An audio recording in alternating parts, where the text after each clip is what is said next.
नमस्कार। हमारे देश के संसद में शीतकालीन अधिवेशन चल रहा है।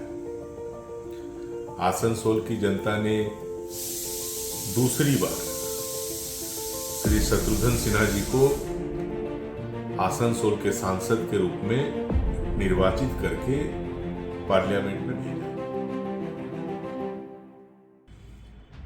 आसनसोल के लोगों की ये उम्मीदें रहती है, या हर क्षेत्र के लोगों की ये उम्मीदें रहती है कि उनका जो सांसद होगा वो अपने इलाके की समस्याओं को, अपने इलाके की समस्याओं के समाधान के रास्तों को पार्लियामेंट में बखूबी रखेगा, उस पर चर्चा करेगा, उस पर स्पष्टीकरण मांगेगा।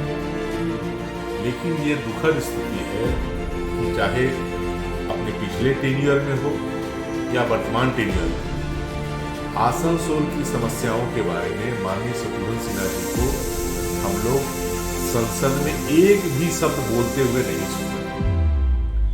चाहे वो ईसीएल में काम करने वाले असंगठित श्रमिक हो, जिनको हाई पावर रिकमेंडेशन के अनुसार सैलरी नहीं मिल रही है, सुप्रीम कोर्ट का आदेश है, ये मुद्दा उन्हें उठाना चाहिए। इसको से जुड़ी हुई बहुत सी समस्याएं हैं, वो मुद्दा उन्हें उठाना चाहिए। आसनसोल में एक मेडिकल कॉलेज की मांग वो कर सकते हैं, आसनसोल में एम्स की मांग कर सकते हैं, अन्य जो बुनियादी सुविधाएं हैं वो मांग कर सकते हैं। आसनसोल के अंडाल में जो एयरपोर्ट है, वहाँ से इंटरनेशनल फ्लाइट की मांग वो कर सकते हैं। बर्नपुर में जो एयरपोर्ट बनकर तैयार है, उसमें जो अड़चने हैं उसका समाधान कैसे किया जाए, ये मांग वो कर सकते हैं।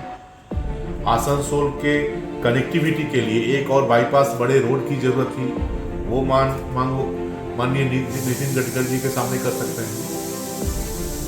जामुड़िया में जो अखलपुर ब्रिज है उसका चौड़ीकरण किया जाए, ये मांग रेल मंत्री से कर सकते हैं। आसनसोल पोर्ट के सामने जो रेल लाइन है वहां ओवरब्रिज बनाया जाए, इसकी मांग वो कर सकते हैं। लेकिन ये सारे मुद्दे जो दिल्ली से जुड़े हुए जो मामले हैं, जिसे पार्लियामेंट में उठाना चाहिए, इन सारे मामलों पर चुप्पी साधे हुए हमारे सांसद जी। एक अभिनेता के रूप में हम सारे लोग उनका सम्मान करते हैं। आसनसोल उत्सव हो, दुर्गापुर उत्सव हो, कलकत्ता फिल्म फेस्टिवल हो, हर जगह उनकी उपस्थिति है। लेकिन केवल फेस्टिवल में अपनी उपस्थिति दर्ज कराने के लिए तो हमने उन्हें सांसद नहीं बनाया है। हमने फेस्टिवल में जरूर आए, जरूर आनंद करें, जरूर आमोद प्रमोद करें, ठीक है। लेकिन आसनसोल की जनता की समस्याओं को पार्लियामेंट में कौन उठाएगा, ये काम कौन करेगा? यही उनका मूल काम है ना। ये काम वो करते हुए नजर नहीं आ रहे। फिर चुनाव आएगा, फिर वो चुनाव में आ जाएंगे। चुनाव में यदि उनकी पार्टी उन्हें नॉमिनेट करती है, फिर वो वोट मांगने आएंगे। यदि नहीं भी उनकी पार्टी उन्हें नॉमिनेट करती है, तो जो दूसरे व्यक्ति तो उनके पार्टी से कोई ना कोई आएंगे। लेकिन अभी तक आसनसोल की जनता ने उन्हें जो प्यार दिया, बिहार में तो वो पराजित हो गए थे ना, बिहार की जनता ने उन्हें नकार दिया था, पटना की जनता ने उन्हें नकार दिया था। लेकिन आसनसोल की जनता ने उन्हें जो प्यार दिया, जो आशीर्वाद दिया, जो समर्थन दिया, इस समर्थन के बदले आसनसोल की जनता को क्या मिला?